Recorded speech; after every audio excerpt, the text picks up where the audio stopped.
Opinion. By Maureen Callahan. No better time for Woody Allen's blacklisted memoir to drop.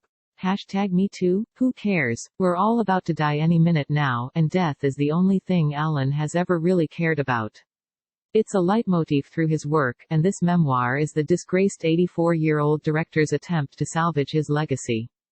Alas, Allen, unwittingly, has come to bury it. This aptly self-described roach in winter has produced one of the most tone-deaf, disgusting, bitter, self-pitying, horrifically unput-downable memoirs since Mein Kampf. Where to begin? He all but accuses ex-Mia Farrow of having an incestuous relationship with their son Ronan.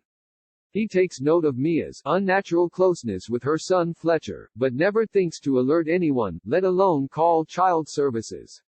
Does he later hear stories of Mia violently abusing her children? Yes, and it's a real shame. Can you believe Mia had Ronan undergo painful surgery, which included breaking his legs, just to give him a little more height, while I'm the one the judge sticks with a monitor? The injustice. When Soon-Yi confides how much abuse she's suffering, Allen replies, when Mia tries to hit you, duck. Both Farrow and Allen are problematic people and probably terrible parents. But of the two, it's Allen who moves through life with the detachment of a psychopath.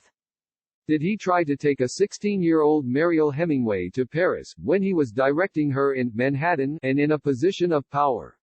Sure, but he merely invited her. And yes, he also dated a very young actress named Stacy, who still lived with her parents and was the basis for Hemingway's character, romantically involved with Allen's 42-year-old character, but that was a May to December thing.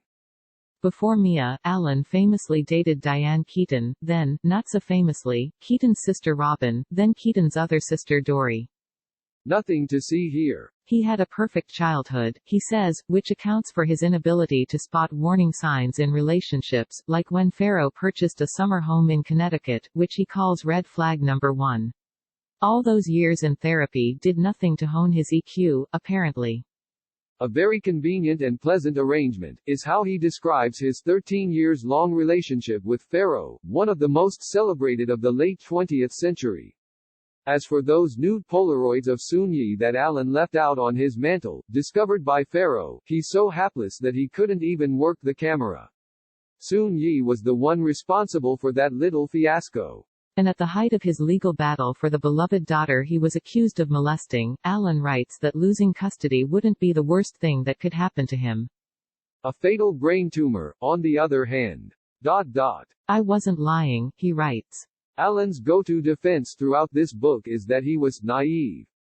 A born and bred New Yorker, a prodigy who went on to work in Hollywood with complete autonomy for decades, a media-savvy navigator of his own image, just cannot believe how he got here.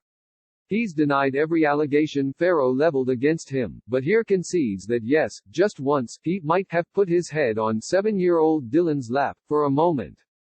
Woody Allen has had his say. So has Hollywood, streaming services, the publishing industry, multiple actors who refuse to work with him, and the public at large.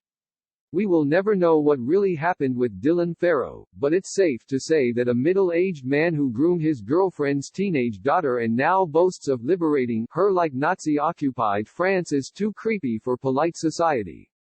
And with that, Woody Allen goes the way of Harvey Weinstein. Not Allen's sure to say that Harvey ever produced a movie of his.